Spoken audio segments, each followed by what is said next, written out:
Hello everyone, welcome to my channel. आज हम इस वीडियो में बीएससी फर्स्ट सेमेस्टर केमिस्ट्री का एक इम्पॉर्टेंट कॉन्सेप्ट, एक important topic energy level diagram of hetero diatomic molecule, जिसमें nitric oxide and carbon monoxide, इन दोनों का एनर्जी लेवल डायग्राम डिटेल में डिस्कस करेंगे। प्रॉपर नोट्स आपको प्रोवाइड करूंगा जो आपके बीएससी फर्स्ट सेमेस्टर के एग्जाम्स के लिए बहुत हेल्पफुल होगा।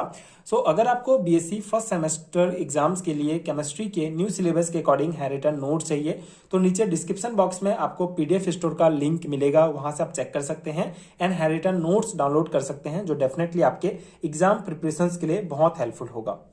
स्टार्ट करते हैं CO मॉलिक्यूल से। कार्बन मोनोऑक्साइड में किस प्रकार से इसका एनर्जी लेवल डायग्राम बनेगा। बेसिक आपको इसका पता होगा कि the carbon atom have 6 electron. ठीक है, तो कार्बन जो मोनोऑक्साइड है ये कार्बन और ऑक्सीजन एटम से मिलकर बना हुआ है। ठीक है, ये मॉलिक्यूल। कार्बन एटम के पास 6 इलेक्ट्रॉन होते हैं एंड ऑक्सीजन एटम के पास 8 इलेक्ट्रॉन होते हैं।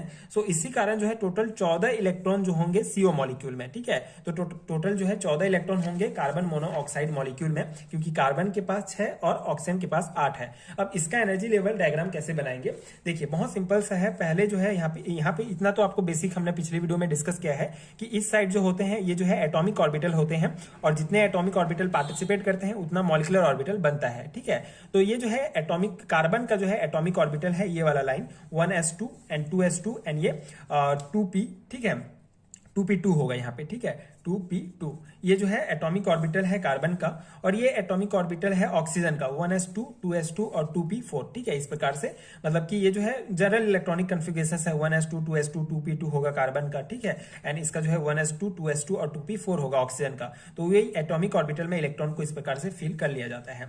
अब हम मॉलिक्यूलर ऑर्बिटल जो बीच वाला होता है इसमें कैसे फिल करेंगे इलेक्ट्रॉन को, बहुत सिंपल सा है। ठीक है, यहाँ पे 2 इलेक्ट्रॉन है, यहाँ पे 2 इलेक्ट्रॉन है, मतलब कार्बन और ऑक्सीजन एटॉमिक ऑर्बिटल में 2-2 इलेक्ट्रॉन है, तो इसमें भी जो है 2-2 इलेक्ट्रॉन भरेगा। ठीक है, तो यहाँ पे पहले जो है बॉन्डिंग वाले मॉलिक्यूलर ऑर्बिटल में 2 इलेक्ट्रॉन भरेगा, उसके बाद एंटी बॉन्डिंग में भरेगा, मतलब मैक्सिमम 2 इलेक्ट्रॉन ही आ सकते हैं। मान लो यहाँ पे 2 होता, यहाँ पे 1 होता, तो यहाँ पे 2 भरता और यहाँ पे 1 हो जाता। ठीक है, पहले ये पूरा फिल होगा, उसके बाद ये पूरा कंप्लीट होगा। अब यहाँ पे 2 है, यहाँ पे 2 है, तो यहाँ पे 2 पहले भरेगा, फिर 2 यहाँ पे एंटी बॉन्डिंग वाले पार्ट में भरेगा। ठीक है, उसके बाद यहाँ अगर हम 2s ऑर्बिटल की बात करें तो ये 2s2 यहाँ पे 2 है, यहाँ पे 2 है, तो सेम वही पहले ये बॉन्डिंग वाले भाग में 2 इलेक्ट्रॉन भरेगा, फिर एंटी बॉन्डिंग भाग में 2 इलेक्ट्रॉन भरेगा। ठीक है, उसके बाद जो है 2p ऑर्बिटल की अगर बात करें तो यहाँ पे कार्बन एटॉमिक ऑर्बिटल में जो है कार्बन के एटॉमिक ऑर्बिटल में 2 इलेक्ट्रॉन है। ठीक है, क्योंकि ये 2p2 है। ठीक है, ये और ये 2p4 है, मतलब 4 है इसमें। इस ऑक्सीजन के एटॉमिक ऑर्बिटल में टोटल 4 इलेक्ट्रॉन है, मतलब टोटल कितने इलेक्ट्रॉन हो गए 6। ठीक है, टोटल 6 इलेक्ट्रॉन हो गए, तो 6 इलेक्ट्रॉन को ही हमको इस मॉलिक्यूलर ऑर्बिटल में भरना होगा। ठीक है, यहाँ पे 3 3 6 टोटल 6 एटॉमिक ऑर्बिटल है, तो 6 हमारा मॉलिक्यूलर ऑर्बिटल बनेगा, 2 3 4 5 6। ठीक है, और टोटल 6 इलेक्ट्रॉन है, तो 6 इलेक्ट्रॉन इसमें भरेगा। तो पहले किस में भरेगा, पाई 2px में भरेगा, उसके बाद पाई 2py में भरेगा। तो यहाँ पे पाई 2px में 2 इलेक्ट्रॉन पहले भरेगा, वो कंप्लीट होगा, उसके बाद पाई 2py में भरेगा। ठीक है, उसके बाद इसमें भरेगा सिग्मा 2pz में। तो टोटल 6 इलेक्ट्रॉन है, 6 यहीं पे भर गए, खत्म हो गए। तो यहाँ पे एंटी बॉन्डिंग वाले पार्ट्स में कोई भी हम इलेक्ट्रॉन नहीं भरेंगे, क्योंकि यहीं पे पूरा हमारा 6 कंप्लीट हो गया। ठीक है, तो इस प्रकार से इसमें भरेगा और ये इसका एनर्जी लेवल डायग्राम बनाएंगे। ठीक है, कार्बन मोनोऑक्साइड मॉलिक्यूल का। ठीक है, पहले 1s ऑर्बिटल के लिए, फिर 2s के लिए, फिर 2p के लिए, और इस प्रकार से इलेक्ट्रॉन को फिल करेंगे। ये हो गया बेसिक। ठीक है, इस प्रकार एनर्जी लेवल डायग्राम बनेगा। आपको ये एनर्जी वाला लाइन खींचना बहुत जरूरी है, क्योंकि ये जो एनर्जी को शो कर रहा है कि लो से हाई की ओर एनर्जी बढ़ रहा है। ठीक है, ऐसे the point to note here is that the energy of sigma 2pz orbital is higher than the energy of pi 2px orbital. ठीक है, तो ये एक इंपॉर्टेंट पॉइंट है जो आपको इस CO मॉलिक्यूल के लिए ध्यान रखना है। ठीक है, यहाँ पे आप देख सकते हैं जो सिग्मा 2pz ऑर्बिटल है इसका एनर्जी हायर है। ठीक है,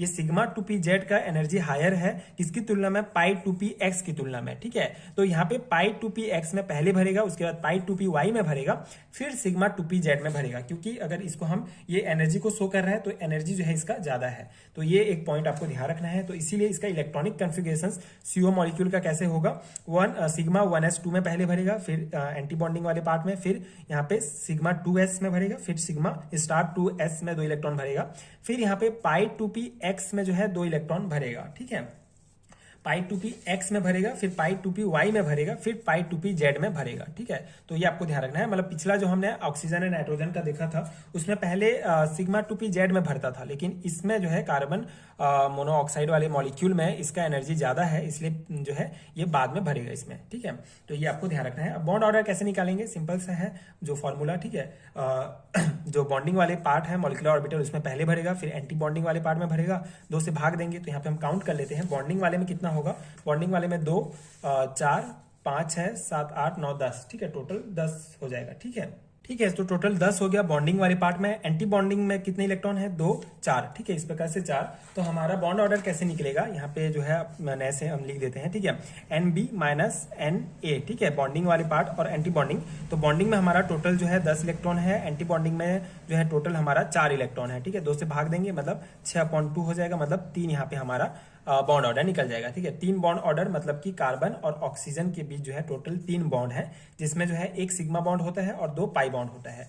ठीक है, 3 बॉन्ड इस प्रकार से होंगे। तो ये आपका ऐसे निकालना है। मैग्नेटिक बिहेवियर डायमैग्नेटिक होगा। ठीक है, तो ये आपको ध्यान रखना है, क्योंकि डायमैग्नेटिक, क्योंकि ये पूरा कोई भी इसमें अनपेयर्ड इलेक्ट्रॉन नहीं है। ठीक है, तो ये हो गया कार्बन मोनोऑक्साइड मॉलिक्यूल का जो है electronic configurations and bond order और ये एनर्जी लेवल डायग्राम। तो इस प्रकार आपको निकालना है। आई होप आपको समझ में आ गया होगा एंड ये नोट्स आपके एग्जाम प्रिपरेशंस के लिए हेल्पफुल रहा होगा। बहुत इंपॉर्टेंट टॉपिक है, यहाँ से डेफिनेटली क्वेश्चंस पूछा जाता है। अब हम सेकंड जो हमारा एग्जांपल देखेंगे वो है नाइट्रिक ऑक्साइड NO मॉलिक्यूल का। तो इसका भी सेम सिंपल सा ही कॉन्सेप्ट होगा। अगर हम NO मॉलिक्यूल की बात करें, so NO molecule, nitrogen atom has 7 electron and oxygen atom has 8 electrons, hence there are total 15 electron in NO molecule. ठीक है, टोटल जो है 15 इलेक्ट्रॉन होंगे। तो वही पहले ये जो है एटॉमिक ऑर्बिटल है नाइट्रोजन का, ये एटॉमिक ऑर्बिटल है ऑक्सीजन का, ये वाला लाइन। ठीक है, तो 1s2 2s2 2p3 होगा नाइट्रोजन का जनरल इलेक्ट्रॉनिक कॉन्फ़िगरेशंस। तो यहाँ पे 1s वाले ऑर्बिटल में 2 इलेक्ट्रॉन, इसमें 2 और इसमें 3 इलेक्ट्रॉन। ऑक्सीजन की बात करें तो इसमें 2, इसमें 2 और इसमें टोटल 4 इलेक्ट्रॉन हो जाएंगे। ठीक है, तो इसका कैसे भरेगा, पहले 1s ऑर्बिटल की बात करें तो इसमें जो है 2 इलेक्ट्रॉन है, तो पहले बॉन्डिंग वाले पार्ट में भर जाएगा, फिर एंटी बॉन्डिंग वाले पार्ट में भर जाएगा। यहाँ पे 2 इलेक्ट्रॉन है, तो पहले ये बॉन्डिंग वाले में, फिर एंटी बॉन्डिंग वाले पार्ट में भरेगा। अब यहाँ पे p ऑर्बिटल की बात करें तो इसमें टोटल कितने हैं, टोटल जो है 2 3 4 5 6 7, टोटल 7 इलेक्ट्रॉन है। तो 7 इलेक्ट्रॉन इसमें भरेंगे, तो पहले इसमें 2 भर जाएगा, फिर 2 इसमें, फिर 2 इसमें, उसके बाद 1 हमारा और बच गया। ठीक है, तो 1 जो है इसमें जाके भर जाएगा। ठीक है, ये एंटी बॉन्डिंग वाले में। ठीक है, पाई स्टार 2px में भरेगा। तो इस प्रकार से जो है इसका इलेक्ट्रॉन जो है इस प्रकार से भरेंगे। इधर वाले ये जो है एटॉमिक ऑर्बिटल कहलाते हैं, बीच वाले मॉलिक्यूलर ऑर्बिटल कहलाते हैं। तो एटॉमिक ऑर्बिटल में जितना इलेक्ट्रॉन होता है वो मॉलिक्यूलर ऑर्बिटल में भरेंगे, और जितने एटॉमिक ऑर्बिटल पार्टिसिपेट करते हैं उतना ही मॉलिक्यूलर ऑर्बिटल हमारा फॉर्मेशन होता है। तो इस प्रकार से ये पूरा भर जाएगा और ये एनर्जी लेवल डायग्राम बन जाएगा nitrogen molecule, sorry NO molecule का।